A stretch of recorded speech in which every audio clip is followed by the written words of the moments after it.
Yo, what is going on, guys? Lottery Stocks here. Today we are going to start things off with a tweet from Donahue George. Okay, we are winning the SEC and NYSE. Request permission to halt trading in the dark pool on October 13th, the day before motion deadline. You think it's a coincidence?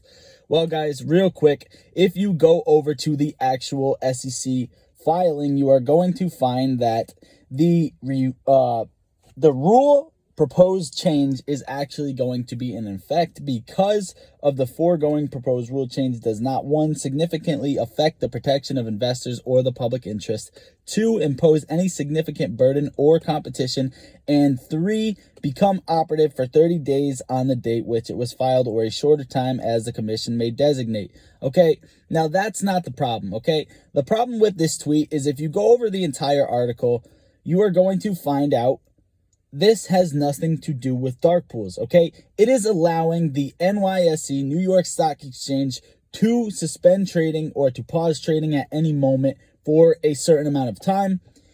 And this is Rule 7.13. I'm going to link it in the description. Now, this is saying, giving people false hope, saying this is going to suspend dark pool trading. As you look over the article very closely, you're going to find out that is actually bad for us. This is the way I'm taking it, and I want to hear your opinion in the comments, okay?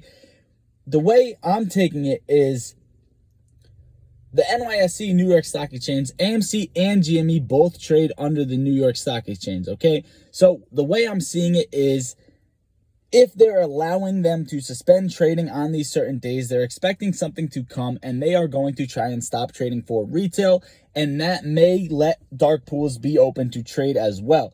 Hopefully not, but we will see what happens. Okay, guys, I think the main goal for this, if it's not corrupted and trying to go against retail investors, to look at the positive side of things, I think the main goal they were trying to get at is probably to suspend everything for a certain stock because they see something coming, and it is going to take more than just a volatility halt for things to come together. Okay, so that is this. I'm going to link this in the description, the SEC filing. Okay, now we're going to go over to the technical side of things. Where are we in pose of this jump that we're expecting? Okay, now, you can either look at us as we're like back on May 13th, okay? You have this mini little run-up, and then fake out, breakout, get some paper handers off, and then you have that explosion, okay? Right now, it's looking like we're setting up for that huge explosion to the upside, but I just want you guys to know, personally, I think Monday is going to be a huge, major deciding factor for where the week is going to go, okay? Depending on the jump or weakness that you see or sideways trading that you see on Monday is probably going to be the most deciding factor for the week. So Monday's price prediction after hours for Tuesday is probably going to be most important. Now, I could be wrong, but to me, it looks like we're set up to have a deciding factor. We're going to have a fake out breakout and then they're trying to shake paper hands off.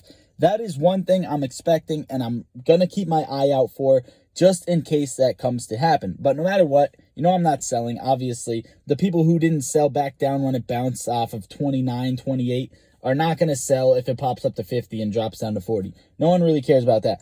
But, guys, I do think something big is coming next week, whether it be beginning, middle, or late in the week. Okay, with that being said, what new levels are we going to be looking at? Well, first of all, if you're going to have this major explosion, you are going to need volume increase, okay? And right now, we're only looking at about 60 to 50 million in volume. And the spike I'm trying to see is at least 100, 2, 3, 4, 5 million. That is what we're looking for, okay? As soon as you see the volume spike, so if we see that deciding factor Monday, volume spike, you might see that push before we think. I really just want you guys to prep for Monday, okay? I think this is just a clarification video that you want to see, okay, just because you got that extra time, you're scrolling through YouTube, you want to see what's going on with AMC on Monday. I'm going to tell you right now, I think you can sit back and relax and watch this show go on, because whether you see a red day, Monday, Tuesday, Wednesday, Thursday, Friday, you know in your heart, deep down, you feel it. Something's coming soon. Or at least I feel it, okay, guys? So I want you to know that. But as for Monday, I'm going to tell you what I actually expecting for the small side of things so I don't leave you hanging on this video. I am expecting us to hit that 41.94 mark.